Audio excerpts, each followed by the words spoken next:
On Friday morning, the villa was filled with the aroma of freshly baked bread and coffee, but the atmosphere was more tense than ever. The visit of the young wealthy businessman named Brandon Scott yesterday had caused a stir in everyone's lives. Haley hadn't slept well the previous night. Looking out her bedroom window, she saw the yard still bear the marks of last night's wheel traffic. She had no idea what changes this sudden appearance of a man would bring. Butch felt a growing unease. When she went downstairs, the atmosphere in the dining room was unusually tense. Alexandra Endrick spoke in hushed tones, while Linda worked tirelessly to clean the table, as if the rag in her hand could wipe away all her anxiety. "When did you go to bed last night?" Alexander asked with concern. "It's late." Haley forced a smile. "Have you been under a lot of pressure lately?" "Not bad," she thought for a moment. "I just feel like too many eyes have been on me lately." Alexander hesitated for a second, before finally saying quietly, "If you need anything, just let me know."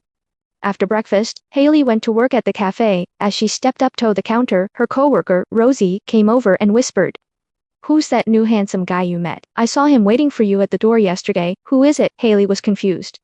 "That handsome blue-eyed guy in a suit driving a BMW. He even asked me if I had a boyfriend." Rosie blinked. "Don't hide it from us."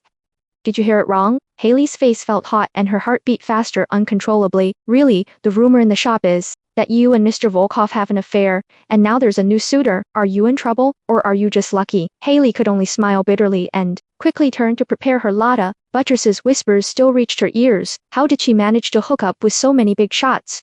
She lowered her head to stir the milk, her mind a tangle. All the recent stares and rumors had her doubting herself. Was she attracting too much attention, or was everyone around her secretly watching? During lunch break, Tina arranged to meet her at the small noodle shop at the far end of the alley. As soon as they sat down, Tina got straight to the point. "Someone's been spreading rumors about you in the nightclub, saying you're being kept by Alexander, and that you having an affair with Richard. You better be careful." These rumors spread quickly. "What?"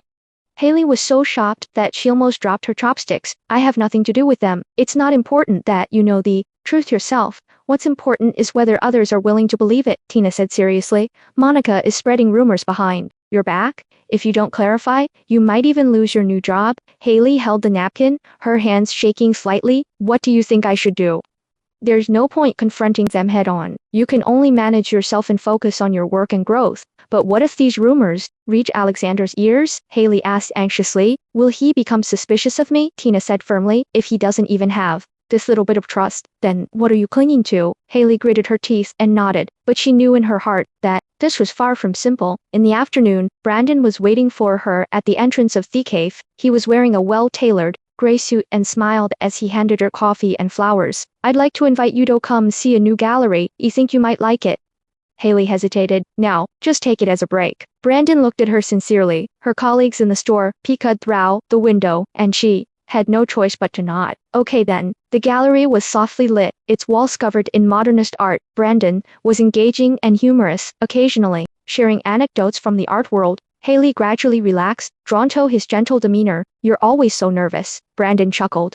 "You could use some trust every now and then. I'm used to solving problems on my own." Haley lowered her head. "You deserve to be loved and treated gently," Brandon said earnestly. "If you're willing, I can help you avoid all the trouble." Haley was stunned. She hadn't expected Brandon to be so direct, but she smiled politely. "Thank you. I think he need more time." Brandon nodded. "You can always come to me."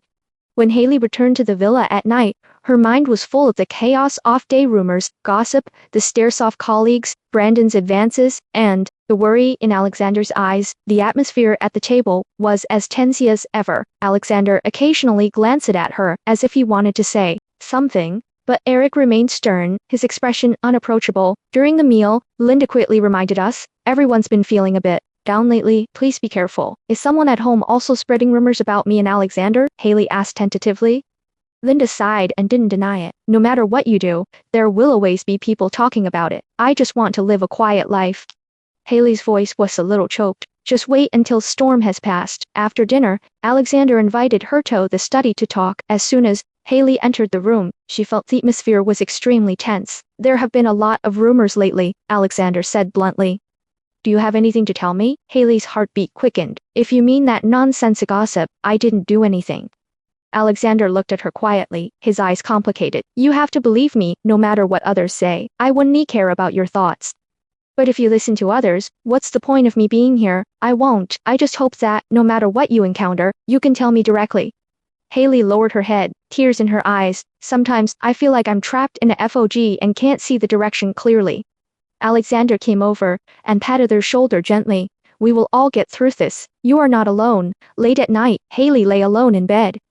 Tossing and turning, unable to sleep, she thought about Brandon's gentleness, Alexander's determination, the hurt caused by rumors, the indifference of her family, and her own uneasiness. Another anonymous text message arrived on my phone.